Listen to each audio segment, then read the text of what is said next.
جب آپ کی پیدائش ہوئی تقریباً 7 یا 8 سال کی عمر تک کبھی آپ خانے کعبہ نہیں گئے. باپ کہتا تھا کہ بیٹا چلو ہمارے ساتھ، آپ انکار کرتے تھے. تو ماں بھی کہتی تھی کہ جانے دو، کھیلنے میں مشغول ہے بچہ، کھیلنا کودنا چاہتا ہے، وقت آئے گا تو یہ معبودوں کی عبادت بھی کر لے گا، یہ جائیں گا تو ہبل کو بھی سجدہ کرے گا، لات و عزا کو بھی سجدے کریں گا، ابھی تو کھیلنے کودنے کے دین ہے، کھیلنے دو. باپ ضد کرتا ہے کہ نہیں، اگر یہ شروع سے ہی خانے کعبہ جاتا رہے گا، بتوں کو دیکھیں گا، معبودوں کو دیکھیں گا، تو معبودوں کی عقیدت اس کے دل میں بیٹھے گی. مگر ابو بکر صدیق نہیں جاتے تھے، انکار کرتے تھے. یہاں تک کہ روایتوں میں آتا ہے کہ تقریباً 8 سال یا 7 سال کی عمر تھی. ایک دن باپ نے ضد کی اور اپنی بیوی سے کہا، یعنی ابو بکر صدیق کی والدہ سے کہا کہ ابو بکر کو تیار کرو، آج میں اس کو لے جاؤں گا. اور آج ایک ایسا موقع ہے، دوپہر کے وقت خانے کعبہ لے جاؤں گا، اس وقت بھیڑ بھاڑ بھی نہیں ہوتی، لوگ بھی نہیں ہوتے، صرف تنہا ابو بکر اور میں ہوں گے اور ایک غلام ہوں گا. میں لے جا کے اپنے معبودوں کا تعارف تو کروا دو ابو بکر سے. ابو بکر جانے تو کہ ہمارے خدا کون ہے، پانی کون برساتا ہے، رزق کون دیتا ہے. ہر کام کے لیے الگ الگ بت تراش رکھے تھے مشرکین نے. اور خوشحالی کا دیوتا وہ ہبل کو کہتے تھے، جو سب سے بڑا تھا. یعنی جتنے معبود جتنے بت تھے سب کا باس ہبل کو مانتے تھے. وہ یہ سب سے بڑا بت تھا جو خانہ کعبہ کی چھت پہ نصب کیا ہوا تھا. کہا میں آج اس کو خدا کا تعارف کراؤں. ماں نے غسل کروایا، اچھا اور بہترین لباس زیب تن کیا، خوشبو سے معطر کیا، آنکھوں میں سرما لگایا، اچھی طرح سے جیسے کسی ایک بہت بڑے کسی امیر و کبیر کے گھر میں دعوت پہ جایا جاتا ہے یا کسی جشن میں جایا جاتا ہے، اس انداز میں ابو بکر کو ان کی والدہ نے تیار کیا. حضرت ابو بکر صدیق کی عمر ہے 7 یا 8 سال کے قریب. باپ نے انگلی پکڑی، خانے کعبہ میں لے کر آئے. کعبے پہ جیسی نظر پڑی، پتھروں کے کچھ معبود کھڑے ہوئے تھے، کچھ لے بیٹھے ہوئے تھے، عجیب عجیب شکلوں میں تھے. آپ نے پوچھا ہے کہ اے باپ یہ کون ہے؟ کہا بیٹا یہ ہمارے معبود ہے، یہ عزا ہماری دیوی ہے جو ہمارے کاروبار کی دیکھ ریکھ کرتی ہے، بزنس یہی سنبھالتی ہے، ہمارے بزنس کی خوشحالی اسی سے وابستہ ہے. یہ لات ہے جو ہمیں رزق دیتا ہے، یہ ہبل ہے جو خوشحالی کا دیوتا ہے، یہ سارے دیوتاؤں کا باس ہے، یہ منات ہے، یہ فلاں ہے، یہ فلاں ہے. سارے بتوں کا تعارف کراتے رہے. حضرت ابو بکر دیکھتے رہے، سنتے رہے، کچھ نہیں کہا. فرمایا ابا یہ بتاؤ ان سب کا باس کون ہے، ان سب سے بڑا کون ہے؟ کہا بیٹا یہ ہبل ہے، اس کو سجدہ کرو. آپ نے کہا کہ یہ رزق دیتا ہے. کہا اسی سے ہمیں رزق ملتا ہے. یہ ناراض ہو جائے تو قحط پڑ جائے، قحط ہو تو اناج نہ ہوگے، اناج نہ ہوگے تو ہم بھوکے مر جائیں. یہی ہے جو ہمیں بارش عطا کرتا ہے. آپ اس ہبل کے قریب گئے. باپ نے کہا بیٹا سجدہ کرو. آپ نے تب بھی سجدہ نہ کیا، بلکہ اپنے کرتے کو اٹھایا، پیٹ کو اپنے شکم کو برے نہ کیا اور پیٹ پہ ہاتھ لگا کے ایسا دباتے ہوئے کہتے ہیں اے ہبل، میں نے سنا ہے کہ میرا باپ کہتا ہے کہ تو رزق دیتا ہے، تو اناج کا دیوتا ہے، غذاؤں کا دیوتا ہے. میں بھوکا ہوں، مجھے کچھ کھلا، مجھے بھوک محسوس ہو رہی ہے، مجھے کچھ عطا کر.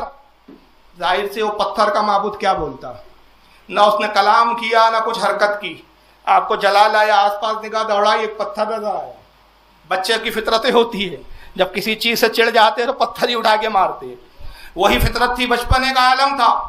ایک پتھر نظر آیا. ابو بکر صدیق نے پتھر اٹھایا. ذرا غور کرے، ایک 8 یا 7 سال کے بچے کے ہاتھ میں کتنا بڑا پتھر آئے گا، کتنی قوت سے مار سکتا ہے ایک بچہ. ہبل جو کعبے کی چھت پر بیٹھا ہے، دور بھی زیادہ تھا، فاصلہ بھی زیادہ تھا، بلندی بھی زیادہ تھی، مگر جناب ابو بکر صدیق کی قوت کا عالم دیکھے. بچپنے کی حالت میں آپ نے پتھر اٹھایا اور زور سے ہبل کی طرف پھینکا اور زور سے پکار کے کہتے میں تجھے مارتا ہوں، اگر تو طاقت والا ہے، قدرت والا ہے تو میرے پتھر کو روک کے بتا.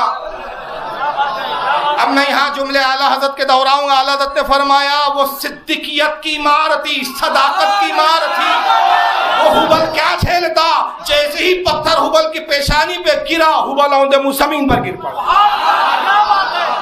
میں کہہ دوں کہ کائنات میں سب سے پہلا ابراہیم علیہ السلام کے بعد انبیاء کے علاوہ کوئی پہلا بت شکن ہے تو وہ ابو بکر صدیق.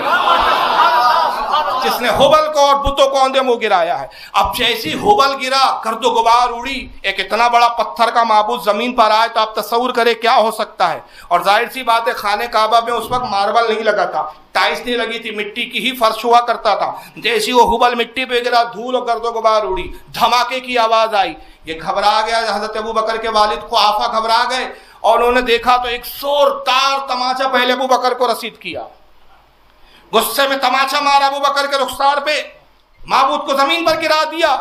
تب بھی آپ نے وہ تماچے کی شکایت نہیں کی، آپ روتے نہیں ہیں، بلبلاتے نہیں ہیں۔ ابھی رسول اللہ نے اعلان نبوت نہیں کیا ہے، ابھی نبی رسول اللہ صلی اللہ علیہ وسلم بحیثیت نبی مبعوث ہوئے، اس کا اظہار نہیں ہوا ہے۔ مگر ابو بکر کے ذہن و فکر میں اللہ نے کیسے توحید پیدا کر رکھی تھی، اس وقت بھی توحید کے لیے حجت کرتے نظر آتے، کہتے باپ آپ نے مجھے تماچا مارا اور اس لیے مارا کہ میں نے معبود کی بے عزتی کی۔ ارے اس کی بے عزتی کیا جس کی کوئی عزت نہ ہو؟ اگر یہ عزت والا ہوتا تو زمین نہ چاٹ رہا ہوتا، یہ ہمیں کیا سنبھالیں گا جو خود اپنے آپ کو نہ سنبھال سکا۔ اے میرے باپ، میں سے معبود سے بیزار ہوں، میں سے معبود کو ماننے سے انکار کرتا ہوں۔ باپ نے دوسرا تماچا رسید کیا، عذاب نازل ہو جائے گا، معبود ناراض ہو جائیں گے۔ اپنے غلام کو آواز دی جلدی آ، اگر اہل عرب نے دیکھ لیا تماشا ہو جائے گا، ایک ہنگامہ برپا ہو جائے گا۔ غلام کو آواز دی، غلام بھاگتا ہوا آیا، پھر ابو قحافہ اور غلام نے بڑے مشکل سے، جس بت کو ابو بکر کے پتھر نے زمین دوز کر دیا تھا، اس کو یہ دو مل کر بڑے مشکل سے اٹھا رہے تھے۔ اتنا بھاری بھرکم بت تھا، اس کو اٹھایا بڑے مشکل سے وہی نصب کیا جہاں پر وہ تھا، اور اس کے بعد تیزی سے خانہ کعبہ میں ابو بکر کا ہاتھ پکڑ کے کھینچتے ہوئے نکلتے ابو قحافہ، کہا جلدی چل، اگر پتہ چل گیا اہل عرب کو ہنگامہ ہو جائیں گا، تلواریں نکل جائیں گی۔ اور گھسیٹتے ہوئے، جیسے کسی بچے کو گھسیٹتا ہے باپ غصے میں، اسی کیفیت میں گھسیٹتے ہوئے گھر پر آتے ہیں اور اپنی اہلیہ کو آواز دی، کہا کہاں ہے ابو بکر کی ماں؟ اے ام ابو بکر جلدی آ۔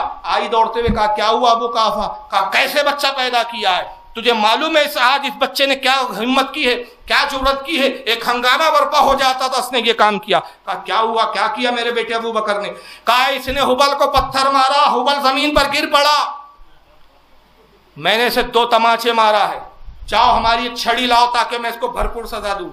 ماں نے حضرت ابو بکر کو آگوش میں چھپا لیا، کہا ابو قحافہ خبردار میرے بچے کو ہاتھ نہ لگانا، خدا کی قسم تم نہیں جانتے کہ بچہ کتنا مبارک ہے۔ جب یہ میرے شکم میں تھا تو اللہ اللہ کی صدائیں میرے شکم سے آتی تھی، میں نہیں جانتی اللہ کون ہے، اور جب یہ پیدا ہوا تو غائب سے میں نے اپنے کانوں میں ایک آواز سنی تھی، کوئی کہنے والا کہہ رہا تھا کہ اس بچے کی ماں، اس کی اچھی پرورش کرنا، یہ کوئی معمولی بچہ نہیں ہے، یہ ابو بکر صدیق ہے، یہ صداقت کا سمبول ہے، یہ صداقت کی پہچان ہے، ایک آخری نبی جو کائنات کا مالک ہے، جس کے سبب سے کائنات کی تخلیق ہوئی، محمد صلی اللہ علیہ وسلم، وہ مبعوث ہوں گے، یہ ان کا خلیفہ اول بننے والا ہے، اس کی اچھے سے حفاظت کریں۔ یہ پیشن گوئیاں پہلے سے چلی آ رہی ہے، آج مولوی لڑ رہا ہے کہ پہلے خلیفہ کیسے خلافت چھین لی تھی۔ ابے تیرے بولنے سے کیا ہوتا ہے خلافت چھین لی تھی؟ یہ تو پیدا ہوئے ابو بکر، اس وقت خاطب سے آوازیں آ رہی ہے کہ یہ رسول اللہ کا نائب ہونے والا ہے، یہ رسول اللہ کا خلیفہ ہونے والا ہے، یہ خلیفۃ المسلمین کہلانے والا ہے، تمہارے کہنے سے کیا ہوتا ہے؟ تو یہ ابو بکر صدیق کی صداقت تھی۔ اور یاد رکھیے